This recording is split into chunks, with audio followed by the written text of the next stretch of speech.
الحمد لله نحمده ونستعينه ونستغفره ونعوذ بالله من شرور أنفسنا ومن سيئات أعمالنا من يهده الله فلا مضل له ومن يضلل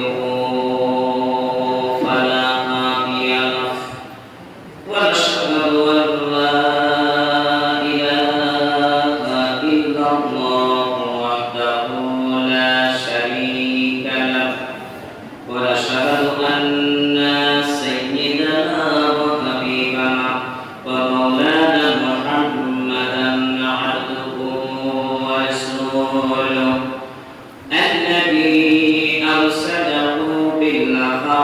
بشيرا ونذيرا وداعيا إلى الله بإذنه وسراجا منيرا فقد قال الله تعالى في كلامه المجيد وفرقانه الحميد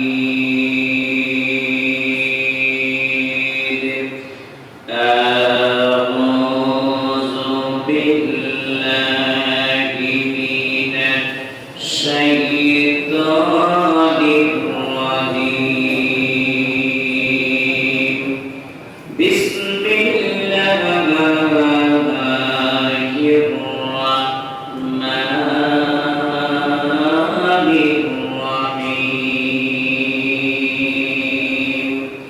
وما أرسلناك إلا رحمة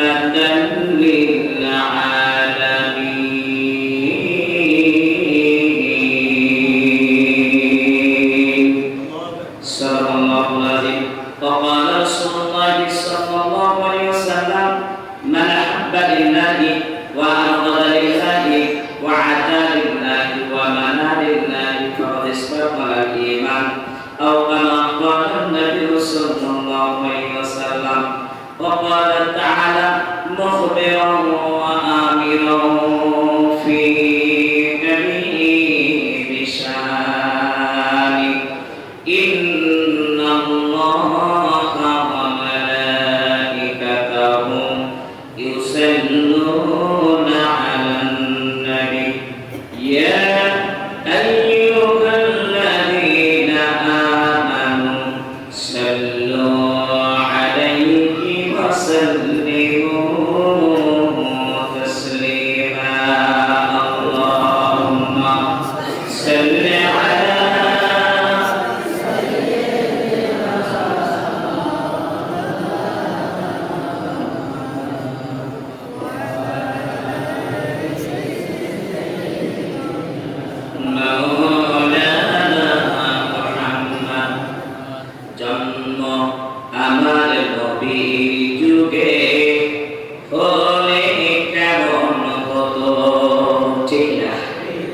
জন্ম আমার নবীর যুগে হলে কেমন হতো দুনয়নে রাসূল পাক দেখলে কেমন হতো জন্ম আমার নবীর যুগে হলে কেমন হতো জন্ম আমার নবীর যুগে হলে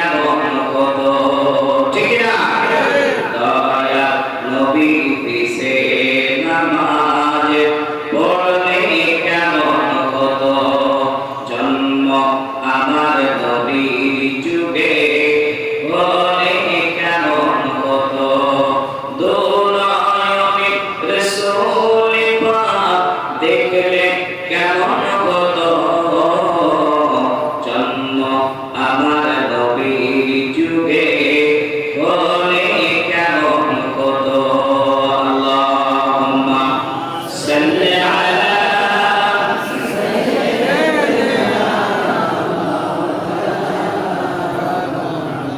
وعلى آله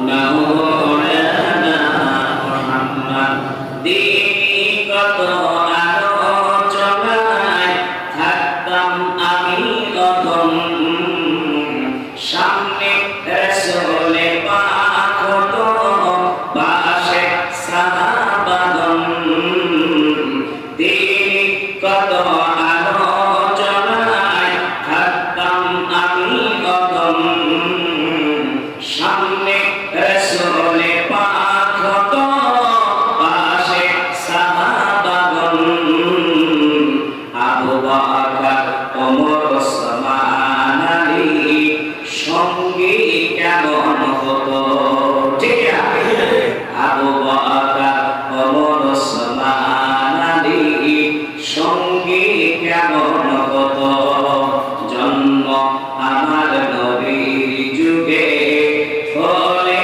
কেমন হতো দুনয়নে রাসূল পাক দেখলে কেমন হতো জন্ম আমার নবীর যুগে হলে কেমন হতো আল্লাহুম্মা সাল্লি আলা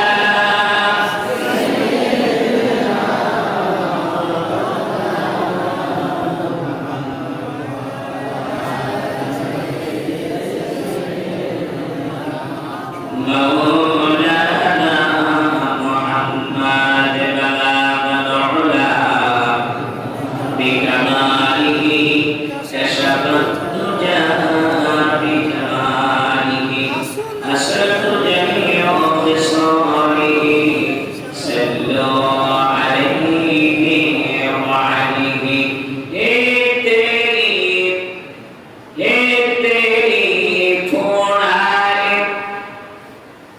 بلغ العلا بكماله كشف الدجى بجماله أسرت جميع خصاله صلوا عليه وعليه الحمد لله ঐতিহ্যবাহী সাতক্ষীরা অন্যতম উপজেলা দেওয়ানগঞ্জ উপজেলা সখীপুর সাহেব বাড়ি জামে মসজিদ কর্তৃক আয়োজিত আজকের ঐতিহাসিক মিলাদুন নবী সিরাতুন নবী সাল্লাল্লাহু আলাইহি ওয়াসাল্লাম মাহফিলে সুযোগ্য সম্মানিত শ্রদ্ধাভাজন সভাপতি উপস্থিত আছেন আমার বাম পাশে অত্র মসজিদের সম্মানিত ইমাম সাহেব হুজুর আমার আগে আলোচনা করেছেন আমার অত্যন্ত বন্ধুবান মুফতি মাওলানা কামরুজ্জামান সাহেব সব জাতির শ্রেষ্ঠ সন্তান হাজারাত উলামায়ে কেরাম দিনদার পরিষ্কার কোরআন মুত্তাকি মুসলমান ভাই ও মাওলানা সমবয়স্ক যুবক ভাইরা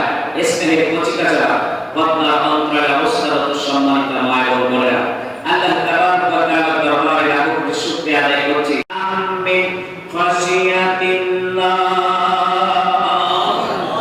আল্লাহ পাক বলেন যখন কোরআন কারীম আমি পাহাড়ের পরে নাযিল করতে চেয়েছিলাম পাহাড়ের পরে যখন নাযিল করতে চেয়েছিলাম সে সময় পাহাড় আমাকে ডেকে বলেছিল আল্লাহ এই কোরআন যদি আমার কাঁধের পরে তুমি নাযিল করে দাও এই কোরআনের যে সম্মান আর মর্যাদা এটা আমি আল্লাহ আমি রক্ষা করতে পারবো না রব্বুল আলামিন আমি টুকরা টুকরা হয়ে আমি জমিনের সঙ্গে একা হয়ে যাও আমার মুসলমান ভাইরা পাহাড় যদি কথা বলতে পারে মসজিদের এই জায়গা কথা বলতে পারবে কিনা জয়বান পারবে কিনা আমি একটা কথা আপনাদের বলি এই যে আমাদের দুইটা করে হাত আল্লাহ নিয়ামত হিসেবে দান করেছেন কি ঠিক কিনা এই হাত যদি কেউ সাহেব আমার ভাই আমার হাতের পরে এখন লাঠি দিয়ে পিটায় আমার হাত কি কথা বলতে পারবে জোরে বলেন পারবে কিন্তু আল্লাহ রাব্বুল আলামিন বলেন কিয়ামতের মাঠে আল্লাহ পাক যখন বান্দা বান্দির জবানটাকে বন্ধ করে দিয়ে দেবে ওই সময়টা আল্লাহ রাব্বুল আলামিন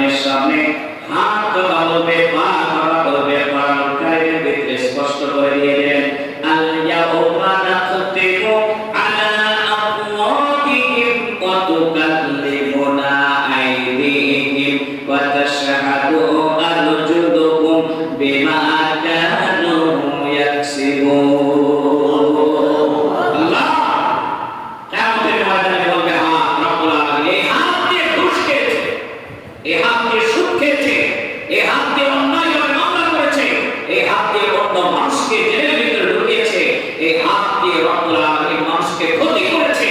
আজকে আমি সাক্ষী দিচ্ছি, সেদিনকে আমরা বলব কিন্তু সেদিন কাজ হবে জোরে বলতে হবে কথা আমার না আল্লাহ আল্লাহ কোরআনের কথা বলছি। হাত যদি কথা বলতে পারে, পা কথা বলতে পারে, পাহাড় কথা বলতে পারে, এই মসজিদের জায়গা কথা বলতে পারবে না। বিশ্বাস হয় না তার কথা চলে না, আল্লাহ কোরআন বিশ্বাস হয় না। যাদের কোরআন বিশ্বাস হয় না তাদের হাত উঁচু করা লাগবে না, যারা কোরআন বিশ্বাস করে তারা হাত উঁচু করে। আল্লাহ কবুল করে বলুন আমিন। এবার আসলে কারা বিশ্বাসী আর কারা অবিশ্বাসী? কোরআনের সাথে চিটিংবাজি চলবে চলবে চলবে। এখন আপনারা বলেছেন কোরআন বিশ্বাস করি, একটু আমরা পরীক্ষা করে দেখি যে আসলে আল্লাহর বান্দা কোরআনকে বিশ্বাস করে কিনা। আল্লাহ রাব্বুল আলামিন যে বান্দাকে পরীক্ষা করবে সে কথা কোরআনুল কারীমে আছে কিনা? জোরে বলে আছে কিনা? وَلَنَبْلُوَنَّكُمْ بِشَيْءٍ مِّنَ الْخَوْفِ وَالْجُوعِ وَنَقْصٍ مِّنَ الْأَمْوَالِ وَالْأَنفُسِ وَالثَّمَرَاتِ وَبَشِّرِ الصَّابِرِينَ। পরীক্ষা করবে শুধু এক জায়গায়, অসংখ্য জায়গায় পরীক্ষা করা আল্লাহ বলেছে। যারা হাত পাইছে তাদের কাছে শুধু আমার এতটুকু আবদার, যেখানে বসে আছে এক মিনিট একটু সামনে আসতে হবে। যে জায়গায় বসে আছেন না যে জায়গায় বসবেন, এই দুই জায়গায় আমাদের ময়দানে আল্লাহ আদালতে আপনার জন্য সাক্ষী দেবে। যারা বলেছেন কোরআন বিশ্বাস করে তারা আছে, যারা বিশ্বাস করে না তাদের আসার দরকার নেই। একটু জিকির করে সামনে আকাশে লা ইলাহা ইল্লাল্লাহ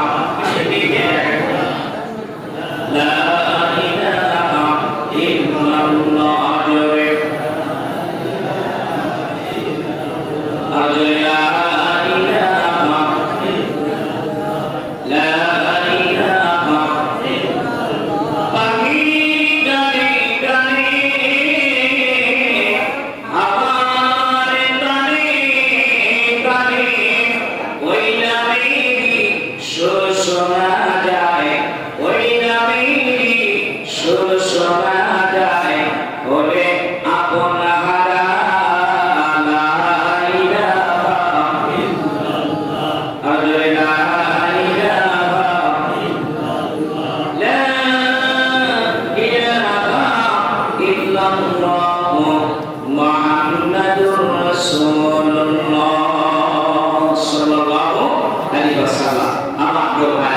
আল্লাহ শয়তানকে মাঝখানে বসে ফাঁকা জায়গায় বসে ডিস্টার্ব যাতে না করতে পারে, এই জন্য তার এখান থেকে দাঁড়িয়ে বঙ্গোপসাগর পার করে দিয়েছে। সুবহানাল্লাহ।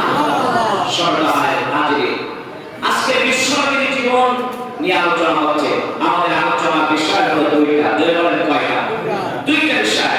একটা হলো মিলাদ, একটা হলো সিরাত। আমার আগে মুফতি কামরুজ্জামান ভাই এই কারণে আলোচনা করছিলেন। মিলাদ হচ্ছে নবীজির জন্ম বৃত্তান্ত, আর সিরাত হলো নবীজির জীবন বৃত্তান্ত। কি ঠিক না?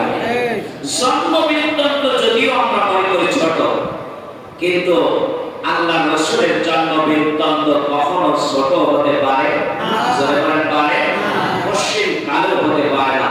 যদি আলোচনা করি আল্লাহ রাসূল দিয়ে বলছি, শুধু রাসূলের জন্ম বৃত্তান্ত যদি আলোচনা করি সারাতে শেষ করা যাবে না, যাবে না। আর জীবন বৃত্তান্ত কিয়ামত পর্যন্ত যদি আলোচনা করি তাও শেষ করা যাবে না, যাবে না। কথা আমার না আল্লাহ। রাসূল সাল্লাল্লাহু আলাইহি সাল্লাম হায়াতে আছে, দূর থেকে একটা কাফের আসতেছে বিশ্বনবীর কাছে দ্বীন শিক্ষা গ্রহণ করার জন্য, দ্বীন শেখার জন্য। তারা হাঁটতে হাঁটতে আসতেছে।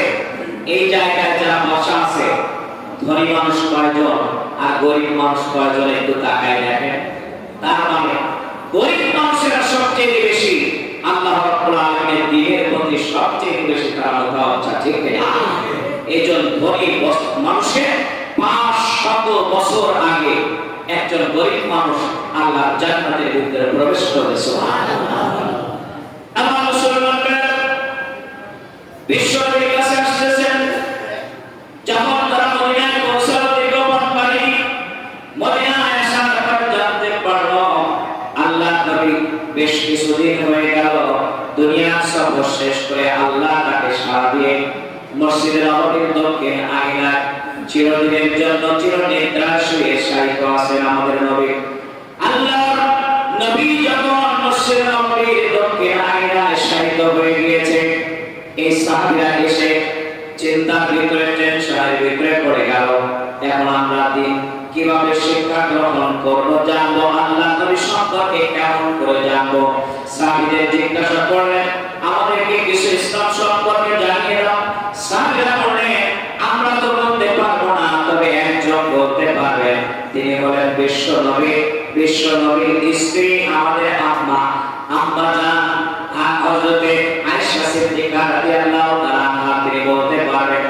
আম্মা জান আয়েশা সিদ্দিকা রাদিয়াল্লাহু তাআলার কাছে যখন গেলেন হযরত বাইরে থেকে সালাম দিলেন, সালাম দেওয়ার পর জবাব দিলেন আল্লাহ নবীর স্ত্রী আম্মা জান আয়েশা সিদ্দিকাকে ডাক দিয়ে বললেন আম্মা জান বহু দূর থেকে এসেছি, বহু আশা আকাঙ্ক্ষা নিয়ে আসা করে আমরা জানতে পারলাম নবীজি আর হাতে নাই, তাই আল্লাহ নবীর জীবন জিন্দেগি সম্পর্কে আমাদেরকে কিছু শোনান।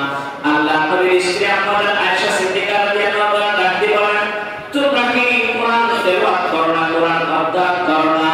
তারা বললেন বাবা অবশ্যই আমরা কোরআন অধ্যয়ন করি। আল্লাহ নবীর স্ত্রী ডাক দিয়ে বললেন গোটা কোরআনটাই হলো আল্লাহ নবীর জীবন জিন্দেগি।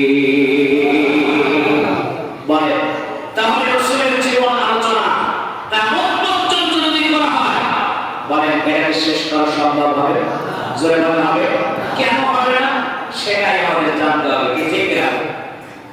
আল্লাহ রাব্বুল আলামিন ডাকে বলেন আল্লাহু কানাল বাহরু মিদাদান লিকালিমাতি রাব্বি লানাফিদাল বাহরু লানাফিদাল বাহরু ক্বাবলা আন তানফাদা কালিমাতু রাব্বি ওয়ালাউ জি'না বিমিসলিহি মাদাদা। আল্লাহ রাব্বুল আলামিন ডাকতে বলেন গোটা পৃথিবীর 3 ভাগের 2 ভাগ হলো পানি আর 1 ভাগ হলো জমি। সাগর মহাসাগর নদ নদী খাল বিল পুকুর ডোবার ভিতরে যত পানি আছে সব পানিগুলো যদি এক জায়গায় করে গাড়ি বানাও, আর একটা জমিনের পাড়ে যত বৃক্ষরাজি আছে সুন্দরবন থেকে বান্দরবন, বান্দরবন থেকে অ্যামাজন থেকে আফ্রিকার জঙ্গল পর্যন্ত যত এই গাছপালা আছে বৃক্ষরাজি আছে, কেটে কেটে যদি তোমরা কলম বানাও আর ওই কলম আর কালিটা যদি আল্লাহর নামের ব্যাখ্যা লেখা শুরু করে দিয়ে দাও, আমি আল্লাহ রাব্বুল আলামিন ঘোষণা করে দিলাম সব কালি ফুরিয়ে যাবে, কলম শেষ হয়ে যাবে, আল্লাহর নামের ব্যাখ্যা লিখে শেষ করা সম্ভব হবে না। কোরআনের যদি ব্যাখ্যা লিখে শেষ করা না যায়, রাসূলের জীবনে আলোচনা করে শেষ করা যাবে না। জোরে বলেন যাবে? এটা আমার কথা না, মন করা কথা না। কি ঠিক কিনা? এখন আসেন আমরা একটা একটা করে শুরু করি। রাসূল সাল্লাল্লাহু আলাইহি সাল্লামের জন্ম, আল্লাহ নবীকে আল্লাহ রাব্বুল আলামিন সর্বপ্রথম তার মনটাকে আল্লাহ সৃষ্টি করলেন। সুবহানাল্লাহ বলবেন না? রাসূলের মনটা সবার আগে সর্বপ্রথম আল্লাহ সৃষ্টি করলেন এবং পয়গম্বরদের মধ্য দিয়ে লালাটের ভিতরে আদম আলাইহিস সালাম থেকে শীষ, শীষ আলাইহিস সালাম থেকে নূহ, নূহ আলাইহিস সালাম থেকে একের পর এক হযরত ঈসা আলাইহিস সালাম পর্যন্ত আল্লাহ রাব্বুল আলামিন এমনি করে নিয়ে এসেছেন। সুবহানাল্লাহ। আমার মুসলমান ভাইরা, রাসূল সাল্লাল্লাহু আলাইহি সাল্লাম পৃথিবীতে আসবেন, এই পৃথিবীতে 4 জন পয়গম্বর যাতে না আসতে পারে এজন্য ষড়যন্ত্র করেছে ষড়যন্ত্রকারীরা। কয়জন পয়গম্বর? 4 জন। 1 নম্বরে মুসা আলাইহিস সালাম, 2 নম্বরে ইব্রাহিম আলাইহিস সালাম, 3 নম্বরে ঈসা আলাইহিস সালাম, 4 নম্বরে মুহাম্মদ রাসূলুল্লাহ সাল্লাল্লাহু আলাইহি সাল্লাম। এই 4 জন পয়গম্বর যাতে না আসতে পারে, কারণ কি এই 4 জন নবী এই পৃথিবীতে সবচেয়ে পরীক্ষার সম্মুখীন হয়েছে, তাদের মতো পরীক্ষা আর কোনো পয়গম্বরকে করা হয় না। ঠিক না? দেখেন একটা করে মুসা আলাইহিস সালাম এই পৃথিবীতে আসবেন, ফিরআউন বলল মুসা যাতে না আসতে পারে, আল্লাহ রাব্বুল আলামিন তার মায়ের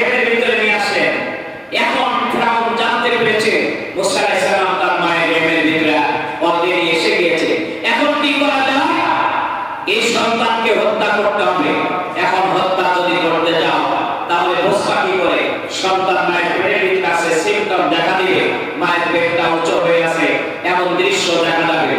এখন বাচ্চা ডেলিভারি হওয়ার আগে পেট ফাঁক করে ফেলো, ওই বাচ্চাকে বের করো, তাকে হত্যা করো। এখন আল্লাহর পয়গম্বর মুসা আলাইহিস সালাম, তিনি আল্লাহর নবী, তাকে হত্যা করতে পারবে? সুলাইমান পারবে? তাকে ইবাদত করছেন কি? আল্লাহু খায়রুল হাফিজা ইয়া আরহামার রাহিমিন। চিৎকার দিন সুবহানাল্লাহ। আল্লাহ রাব্বুল আলামিন তাকে ইবাদত করেন। এই পৃথিবীর কারোর ক্ষমতা নাই, তাই একটা চুল পর্যন্ত সোজা করে দিতে পারে পৃথিবীতে কারোর ক্ষমতা নাই। মুসা আলাইহিস সালাম পৃথিবীর জমিনে আসেন, মায়ের পেটের ভিতরে অবস্থান করছেন। আল্লাহর পয়গম্বর যাতে দুনিয়ায় না আসতে পারে, সেই জন্য সবচেয়ে বেশি কাজ করছে ফেরাউন, যাতে না আসতে পারে, এই জন্য তার পেটটা ফাঁক করে বের করতে হবে।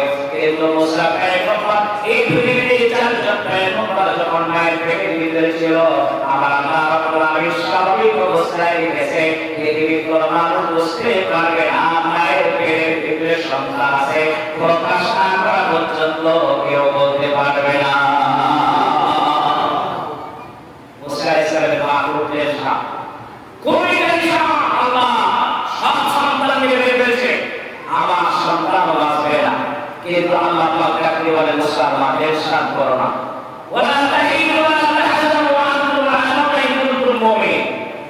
যদি তোমরা ঈমানদার হও, চিন্তা করো না, ভয় করো না, টেনশন করো না, আমি আল্লাহ রাব্বুল আলামিন অবশ্যই তোমাদের বিজয় দান করে দেব। সুবহানাল্লাহ।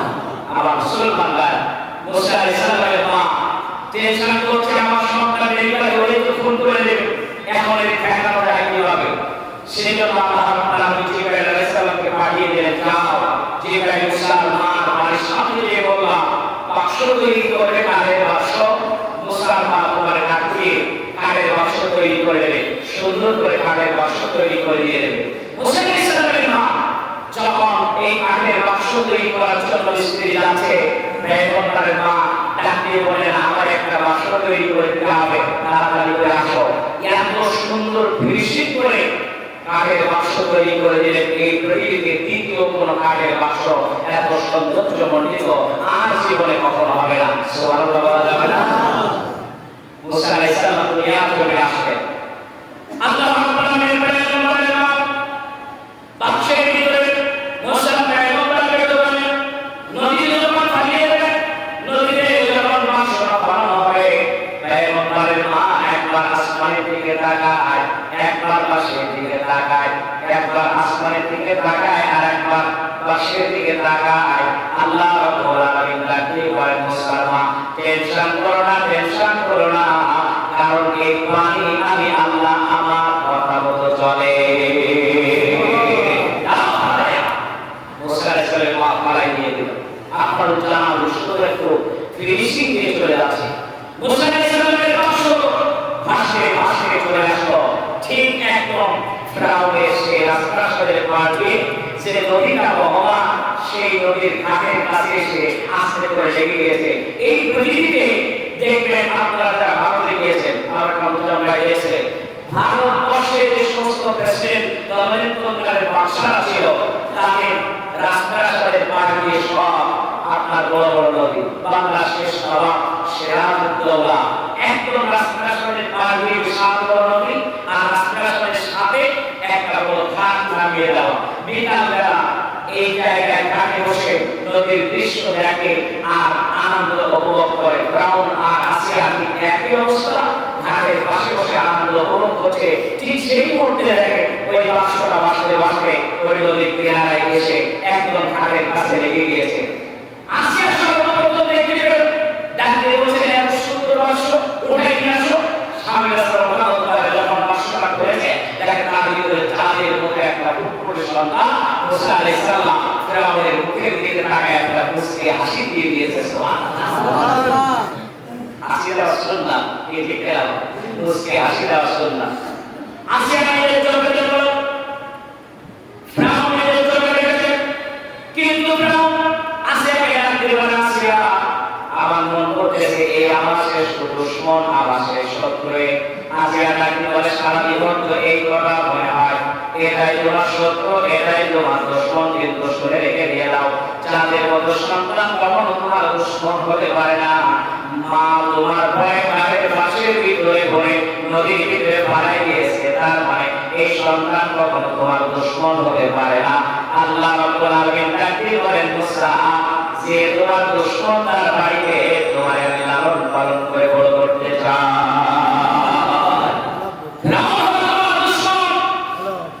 আমি আল্লাহ রাব্বুল আলামিন তোমাকে ফিরাউনের রাস্তার সামনে রেখেই তোমাকে লালন পালন করে এই রাস্তাটা তোমাকে সুন্দরভাবে ঘুরে ঘুরে প্রত্যেকটা কোণা আমি আল্লাহ রাব্বুল আলামিন তোমার দৃষ্টির ভিতরে রাখতে চাই। সুবহানাল্লাহ। মুসা আলাইহিস সালামকে রাস্তার সামনে নিয়ে আসলে কষ্ট মনে হয় ঘুরাই দিয়েছে, ভাই বলা ভাই আগে যেভাবে ছিল সেভাবে না। যখন আল্লাহ রাব্বুল আলামিনের বান্দা রাস্তার সামনে ভিতরে গেলেন, যাওয়ার পরে আল্লাহ পাক ডাকিয়ে বলেন, তুমি কান্না শুরু করে দাও, কান্না শুরু করে দাও। মুসা আলাইহিস সালাম শুধু কাঁদছে তো কাঁদছে, এক সেকেন্ডের জন্য ব্রেক মারতেছে না, জ্ঞান শেষ করে না। ফিরাউন ডাকিয়ে বলে, আজকে আগে তো বিপদে পড়েছি, কোনো বিপদ নাই, এর তোলা আছে, খাবার দিতে হবে, খাবার দাও, খাবার তার জন্য ব্যবস্থা করো। মহিলাদের নাম হচ্ছে কারো স্পটে। মুসা আলাইহিস সালাম একটা বারের জন্য মুখ দিল না। এইভাবে দিন পার হয়ে গেল। হযরত মুসা আলাইহিস সালাম এক ফোঁটা কোনো কিছু এখন পর্যন্ত পেটের ভিতরে ধারণ করে না, ছোট্ট একটা বাচ্চা আল্লাহ রাব্বুল আলামিন তার কুদরতি নিজামে বাঁচিয়ে রেখেছেন। হযরত মুসা আলাইহিস সালাম 2 দিন পরে তার মা এমন ব্যবস্থা করলো, তার চতুর্দিকে খবর পাঠিয়ে দেওয়া হলো, এই এলাকার ভিতরে যে মহিলা দুধ পান করবে তার চড়া বলে বেতন দেওয়া হবে। মুসা আলাইহিস সালামের মাকে খবর দেওয়া হলো। মুসা পয়গম্বরের মা আসেন, আসার সাথে সাথে সন্তানকে ঘরের ভিতরে পড়ালেন। আল্লাহ রাব্বুল আলামিন কুদরতি নিজামে চুম্বকের মতো কান্না বন্ধ হয়ে গেল, স্তনের ভিতরে মুক্তা লাগিয়ে দিয়েছে।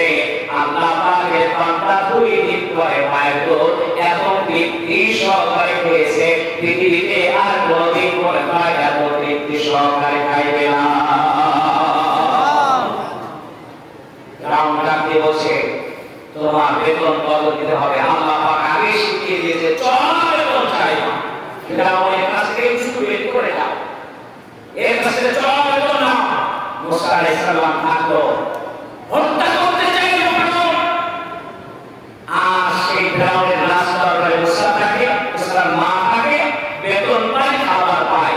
এই ব্যবস্থাটা আল্লাহ বলেন না, আল্লাহ পারে না, এরকম কোনো বিষয় না। কি ঠিক না বলে আমার মুসলমানরা সরাসরি মেনে চলে যেতে হবে। 2 নম্বরে ইব্রাহিম আলাইহিস সালাম তার কাছে নেবে না। ইব্রাহিম আলাইহিস সালামের আব্বা আদর বিবাহ করছে, হাজের স্ত্রী, ঠিক সেই মুহূর্তে নমরুদ চোখের ভিতরে রাতের বেলা স্বপ্নের ভিতরে দেখলো বিশাল বড় আলো আলোকিত হয়ে গেছে। এই আলো কেন?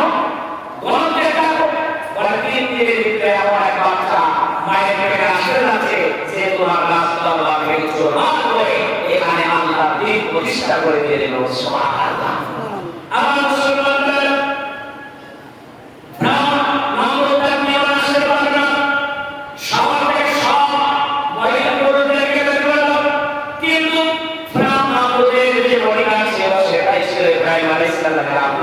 রাতের বেলা থাকে মাথার কাছে, ডান হাতে মশাল, বাম হাতে মশাল, ডান হাতে গরম পানি নিয়ে দাঁড়িয়ে থাকে।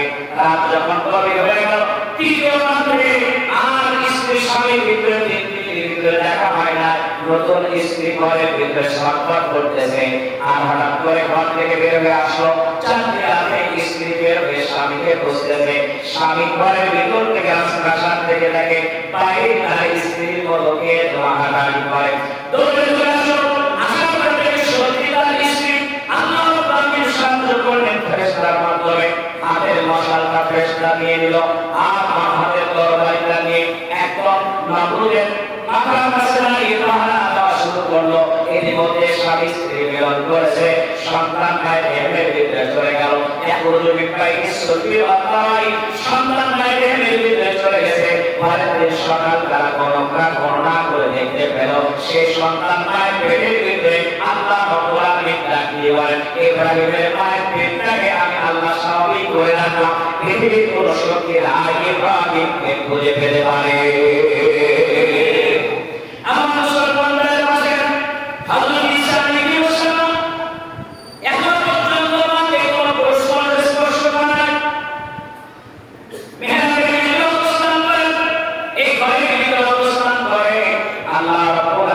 সুসংবাদ জানিয়ে দিলেন জিবরাইলের মাধ্যমে, জিবরাইল যাও ঈসা আলাইহিস সালামের মা মারিয়াম আলাইহিস সালামকে সুসংবাদ শুনিয়ে দাও, এই পৃথিবীতে এমন একজন মহিলা সুসংবাদ দেওয়া হচ্ছে, আল্লাহ পাক সুসংবাদ দান করে দিলেন, তোমাকে আল্লাহ একটা পুত্র সন্তান দান করবে, যার নাম হবে ঈসা মাসীহ ইবনে মারিয়াম। আল্লাহ নাম নির্ধারণ করে দিয়ে দিলেন। মারিয়াম আলাইহিস সালাম বলেন, আল্লাহ এই পৃথিবীতে কোনো পুরুষ মানুষ আমাকে স্পর্শ করে নাই, অতএব যখন আমার সন্তান এই দুনিয়ায় আসবে, আল্লাহ রাব্বুল আলামিন তার দিবেন পিতামাতা ছাড়া আদম আর হাওয়া আলাইহিস সালামকে যেমন ভাবে পৃথিবীতে আনলাম, আমি ঠিক তেমনি ভাবে পিতা ছাড়া মায়ের গর্ভ থেকে আমি ঈসা আলাইহিস সালামকে পৃথিবীতে আনতে চাই। ঈসা আলাইহিস সালাম পৃথিবীতে আসবেন, ঈসা আলাইহিস সালামের মা মারিয়াম আলাইহিস সালাম বলেন, আল্লাহ এই সন্তান হওয়ার পরে আমাদের দুষ্কৃতিকারী চরিত্রহীন লম্পট তাহাইকে বিচার করতে আমার এই সন্তান কোথা থেকে আসলো? আল্লাহ পাক শুধু একটা কৌশল শিখিয়ে দিলেন, ও ঈসার মা, তুমি মুখে রোজা রাখবা, মুখ দিয়ে কোনো জবাব দিয়ে কোনো কথা বের করবা না। তোমার সন্তানকে দোলনার ভিতরে তুমি শুইয়ে দিয়ে দোলনার ভিতরে দোল দিতে থাকবা, তারা যখন তোমার কাছে জিজ্ঞেস করবে তুমি জবাবে রোজা রাখবা এবং বলবা এই সন্তানের কাছে ইশারা করে বলবা, সন্তানের কাছে জিজ্ঞাসা করো সে কোথা থেকে কেমন ভাবে এসেছে। সব লোকজন যখন এসে হাজির, ঈসা আলাইহিস সালাম তখন দোলনার ভিতরে জিজ্ঞাসা করলো, মারিয়াম মসজিদের ভিতরে থাকো আর কাম করো না, এই সন্তান কোথায় গেছে? মারিয়াম আলাইহিস সালাম বলেন, বলছে এতদিন কথা বলে এখন অপরাধ করে ঘুমো সাইতেছ, ঘুমো এমন মারবো আর জীবনে কথা বলা ছাড়া উপায় থাকবে না, ঠিক না? আমার সাথে আপনার সাথে বাধা সেখানে তো আপনারা ওইখানে এক ব্যক্তি ফকির, যে দোকানের সামনে রাতে বেলা ঘুমায় সেই দোকান থেকে চুরি হয়, যে দোকানের সামনে ঘুমায় ওই দোকান থেকে চুরি হয়। এখন বাধা কর্মী চিন্তা করছে চুরি হবে কিভাবে, চোর ধরতে পারে না, ব্যাপার এরা গাছের মাথায় করে সবজি দিচ্ছে, দেখে এই বেলা যে দোকানের সামনে ঘুমায় ওর কাছে এক বড় চাবি আর ওর সাথে আরো লোক আছে, ও খুলিয়ে দিয়ে সবজি দিতে থাকে আর চুরি করে নিয়ে চলে যায়, ফিফটি ভাব পায়। এরপরে ধরে পিতা ওই এমন পিতা আমার সঙ্গে কথা বলতে পারে না, মালিক তারপরে বলছে চাচা গো সেই যাও আর জীবনে এরকম কাজ করবো না। এরপরে এই এলাকায় থাকতে পারে না, আমাদের ওই যে দুনিয়া অঞ্চলে চলেছে, আমার বড় ভাই আবার করে রসিক মানুষ ডাক দিয়ে বলছে, চাচা আগে তো জানতাম আপনি কথা বলতে পারেন না, তো আপনি কথা বললেন কি হবে, যেহেতু আমার ওই মন্ত্রটা শেখাই যায়, তাহলে বলছে আমার মতো বাংলায় তুমিও পড়লে তুমিও কথা বলতে পারবা। আমার মুসলমানরা হযরত ঈসা আলাইহিস সালামের মা মারিয়াম আলাইহিস সালামকে ডাক দিয়ে বলে, এই সন্তানগুলো থেকে নিয়ে এসেছো। মারিয়াম আলাইহিস সালাম বলছে, এই দিকে ইশারা করে বলতেছে, তখন যখন বলে জবান বন্ধ রাখলে হবে না, আমাদের উপরে কোনো ওষুধ নাই, কিন্তু আল্লাহ রাব্বুল আলামিন ঈসা আলাইহিস সালাম যখন দোলনার ভিতরে কথা বলার ব্যবস্থা করে দিলেন, তাদের ভিতর থেকে একজন বলে, একটু শুনে দেখি কথা বলতে পারে কিনা। আল্লাহ পাক বলে দিলেন, ফিল মাহদি কাহলাউ ওয়া মিনাস সালিহিন। ঈসা আলাইহিস সালাম দোলনার ভিতরে মানুষের সঙ্গে একটা পূর্ণ বয়স্ক মানুষ যেমন সুন্দর সাজিয়ে গুছিয়ে অলংকার পূর্ণ ভাষা দিয়ে কথা বলে, ঠিক তেমনি ভাবে হযরত ঈসা আলাইহিস সালাম ওই জনগণের সঙ্গে যখন কথা বলেছে, জনগণের চোখগুলো তখন সানা আবরা হয়ে গিয়েছে। আমার মুসলমানরা চতুর্থ নম্বরে হলো মুহাম্মদুর রাসূলুল্লাহ সাল্লাল্লাহু আলাইহি ওয়াসাল্লাম। তিনি এই পৃথিবীতে আসবেন তাওরাতের ভিতরে, ইনজিলের ভিতরে, জবর কিতাবের ভিতরে সুস্পষ্টভাবে সুন্দরভাবে স্পষ্টভাবে আমার আল্লাহ পাক পূর্বের নবীদের কাছে সব বলে দিলেন, আল্লাহ তবে আব্বার নাম কি হবে, মার নাম কি হবে, দাদার নাম কি হবে, কোন জায়গায় আসবে, আল্লাহ তবে আব্বার নামের ভিতরে ধরে মুহাম্মাদিরা কেমন করে চমক দিবে সব কিছু বলে দিয়েছেন পূর্ববর্তী কিতাবের পরে। সেই জামানার একজন খ্রিস্টান পাদ্রী ছিল, এই পাদ্রীর নাম আপনারা অনেকেই শুনেছেন, তার নাম হলো মুহাইরা। অল্প বয়সে এত তীক্ষ্ণ মেধা, ফেসবুকে অনেক সময় দেখবেন 6 মাসের ভিতরে কোরআন কারীম মুখস্থ করেছে। এরকম খবর আসে না? খবর আসে কিনা? আমি যখন সাতপুর মাদ্রাসায় পড়তাম ক্লাস 5 আমাকে আসলে শুনে একজন ভাই হাফিজ মাওলানা আসলাম হোসাইন 11 মাসে কোরআন হেফজ করেছে। সুবহানাল্লাহ। 12 মাসে 11 মাসে 12 মাসও লাগে না। 6 মাসে কোরআন হেফজ করতে এত তীক্ষ্ণ বিধান। ওহাইরাকে আল্লাহ পাক এত তীক্ষ্ণ বিধান দিয়েছে।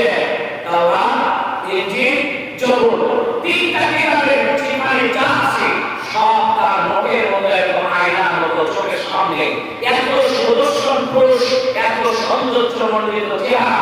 আল্লাহ পাক কোরআন কারীমের মধ্যে বলেন লাকাদ খালাকনাল ইনসানা ফি আহসানি তাকবীর। আল্লাহ রাব্বুল আলামিন বলেন এত সুন্দর সুদর্শন করে বানায় দিলাম, যদি কোনো মহিলা তাদেরকে তাকায় চোখ ফেরাইতে পারবে না, যদি কোনো মেয়ে তাদেরকে তাকায় চোখ ফেরাইতে পারবে না। ওহাইরা চেহারা এত সুন্দর করে দিলাম, মেধা এত তীক্ষ্ণ করে দিয়ে দিলাম, একবারে বেশি দুইবার তা দেখা লাগে না। তাওরাত, ইনজিল, জবুর কিতাবের ভিতরে সব কিছু রেখেছে। খ্রিস্টানরা ইহুদিরা তার কলমে শ্রদ্ধা করে, তারে খোদা বলে মানে, তারে নেতা বলে মানে। এই যুবকের কাছে সমাজের সবচেয়ে একটি সুন্দরী মেয়েটাকে, রূপসী মেয়েটাকে বিবাহ দেওয়া হলো। বিবাহ দেওয়ার পর ঘরে ভিতরে স্ত্রী অবস্থান করতেছে। হঠাৎ করে মুহাইরার মনে পড়ে গেল আগামী মাসে আল্লাহ নবীর আব্বা সিরিয়ায় বাণিজ্য করতে আসবে। আমার কিতাব অনুযায়ী এটাই বলতেছে আল্লাহ নবীর আব্বা যদি সিরিয়া থেকে বাণিজ্য করে চলে যায় এই বছরই তার বিবাহ হবে। আর বিবাহ যদি হয়ে যায় আল্লাহ নবী মুহাম্মদুর রাসূলুল্লাহ সাল্লাল্লাহু আলাইহি ওয়াসাল্লাম তার মায়ের জেহেলের ভিতরে চলে যাবে। আপনারা তাসবিহ করেন আব্দুল্লাহ বিবাহ হয়। আর এই তার গলার ভিতরে যে নোটটা চলছে এই নোটটা যাতে মায়ের জেহেলের ভিতরে প্রবেশ না করতে পারে, নবী যাতে দুনিয়ায় না আসতে পারে, সেজন্য প্রথম নাম্বার স্টেপে আমাকে কাজ করতে হবে। আল্লাহ নবীর আব্বাকে হত্যা করতে হবে। আল্লাহ নবীর আব্বা আব্দুল্লাহকে যদি হত্যা করা হয় পৃথিবীর জমিনে আর নবী আসতে পারবে না। নাউজুবিল্লাহ।